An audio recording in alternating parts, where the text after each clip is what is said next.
حسبي ربي جل الله ما في قلبي غير الله. اور حضرت علی کی یہ روایت سنن ترمذی میں بھی ہے جو سیاہ ستہ میں سے ہے، اور امام حاکم کی مستدرک میں بھی ہے کہ حضرت علی یہ کہتے ہیں، بلکہ صحابہ نقل کر رہے ہیں کہ جب حضرت عمر فوت ہوئے، عمر بن خطاب، ان کی میت پڑی ہے اور ان کو کفن دیا گیا، اس وقت صحابہ اکرام ارد گرد کھڑے ہیں، اور اس روایت کے راوی اہل بیت میں سے عظیم شخصیت حضرت عبداللہ ابن عباس ہیں، رسول اللہ کے چچا کے بیٹے، کہتے ہیں ہم نے کھڑے ہو کے دعا کی حضرت عمر کے لیے، اتنی دیر میں حضرت علی بن ابی طالب آ گئے. حضرت علی نے جو ہی حضرت عمر کو دیکھا اس وقت وہ فوراً صحابہ سے فرمانے لگے کہ یہ جو شخصیت ہیں، میں یہ سمجھتا ہوں کہ یہ شخصیت رسول اللہ کے ساتھ ملنے والی ہے، ان کا مرتبہ ان کے ساتھ ایک واسطے سے ہوگا، اس لیے کہ میں پہلے ہی سے یہ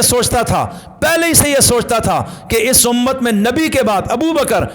کے بعد عمر ہے. اور دلیل کیا ہے کہ میں نبی سے سنتا تھا ذہبت انا و ابو بکر و عمر، کہ میں گیا، ابو بکر گیا اور عمر گیا، اور پھر میں یہ سنتا تھا رسول اللہ کبھی کوئی بات کرتے آپ فرماتے دخلت انا و ابو بکر و عمر، کہ میں داخل ہوا، ابو بکر اور عمر بھی داخل ہوئے. اور پھر میں سنتا تھا رسول اللہ اپنی باتوں میں کبھی فرماتے تھے خرجت انا و ابو بکر و عمر، کہ میں نکلا سفر کے لیے اور ابو بکر اور عمر، باقیوں کا نام بعد میں آتا تھا، ہمیشہ یہ دو نام پہلے آتے تھے. حضرت علی کہتے ہیں میں رسول اللہ کی باتوں کو جج کرتا تھا کہ رسول اللہ کے بعد اگر اس کائنات میں بڑا مرتبہ ہے تو وہ پہلے ابو بکر کا ہے، اس کے بعد عمر بن خطاب کا ہے.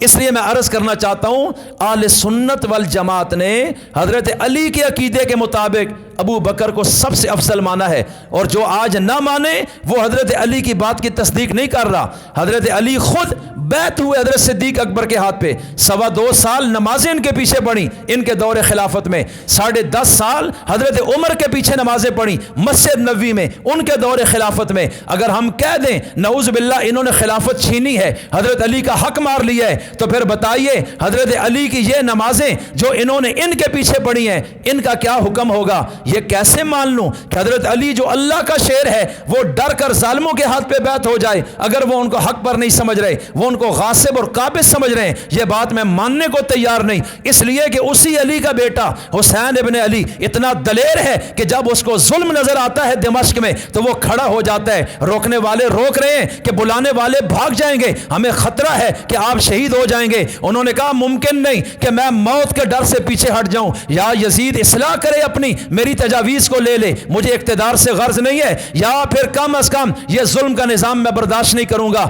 میں آواز اٹھاؤں گا چاہے اس کے لیے کچھ قیمت چکانی پڑے. بیوی بچوں کو بھی لے گئے اور دلیر آدمی تھے اور میدان کربلا میں پہنچے اور دنیا نے دیکھا ہے. تو میں تو یہ سمجھتا ہوں اس علی کے خون میں یہ اثر ہے کہ بڑی طاقت ہو مقابلے میں اور ہو ظالم تو یہ خون اس کے بھی نیچے نہیں لگتا ہے. یہ حسین بن علی سے میں نے سیکھا ہے، کربلا کے شہیدوں سے میں نے سیکھا ہے، حضرت علی کے تربیت یافتوں سے سیکھا ہے. تو میں یہ کیسے مان لوں کہ حضرت علی جو شیر خدا ہے وہ ڈر کر ابو بکر کے ہاتھ پہ بیعت ہو گئے؟ تو کیا حسین علی سے افضل ہو گئے؟ ان کی شجاعت زیادہ ہو گئی، حضرت علی ڈر گئے. تو پھر جنگل کا شیر نہیں ڈرتا تو خدا کا شیر کیسے ڈر سکتا ہے؟ اس لیے میں کہتا ہوں وہ سب مفروضے ہیں. صحیح بات یہ ہے کہ حضور کے بعد پہلا نمبر خلافت میں، ایمان میں، استقامت میں، تقوی میں، علم میں، حلم میں، جرأت میں، بہادری میں، اللہ کی بارگاہ میں، اس کائنات میں اگر کسی کا ہے تو وہ کون سے صحابی کا ہے؟